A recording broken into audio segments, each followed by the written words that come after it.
The complete history of the Lamborghini Aventador, the birth of a legend. A symbol of power, a machine of excess, a work of art on four wheels, the Lamborghini Aventador didn't just define an era, it ended one.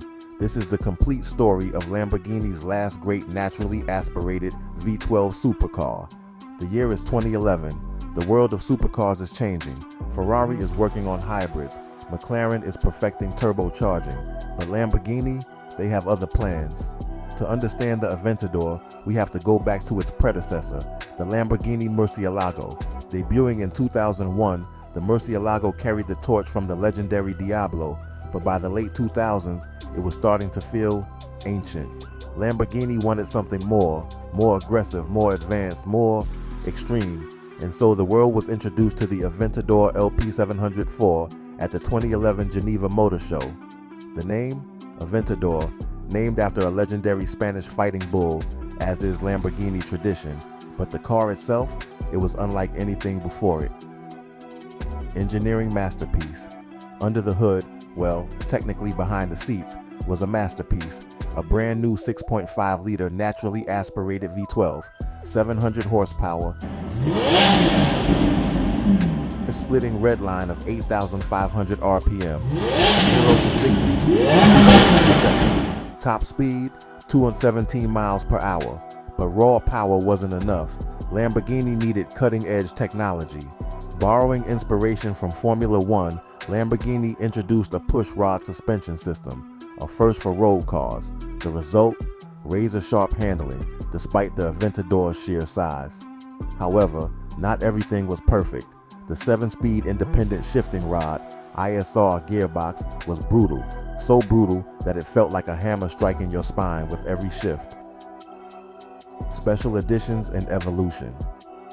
The Aventador wasn't just a single car, it was a dynasty. Over its 11-year production run, Lamborghini pushed the limits again and again.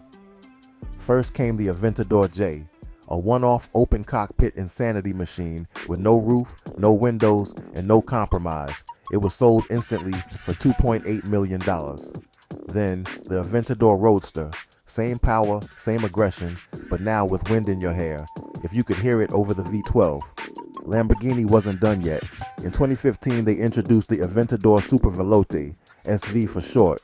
More power, less weight, and an even more aggressive aerodynamic package. It conquered the Nürburgring in under 7 minutes. 2017 brought a facelift, the Aventador S, more power, a reworked suspension, and most importantly, four-wheel steering for sharper handling. But the peak, the Aventador SVJ, Superveloce J, the most extreme Aventador ever made, 770 horsepower, active aerodynamics, and a Nürburgring lap record, 6 minutes, 44 seconds. The final farewell. By 2021, the world was changing. Hybrids and electrification were taking over.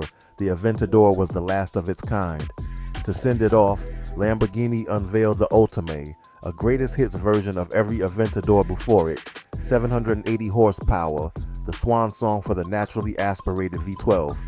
Production ended in 2022, 11,465 units built, making it the most successful V12 Lamborghini ever, but its story wasn't quite over.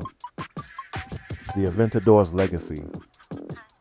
The Aventador wasn't just a supercar, it was a pop culture icon. From Hollywood films to rap music videos, from Dubai to Los Angeles, the Aventador was everywhere. It's the last real Lamborghini. No turbos, no hybrid tricks, just raw, unfiltered power. In 2023, its successor arrived, the Revuelto, a hybrid V12, faster, more advanced.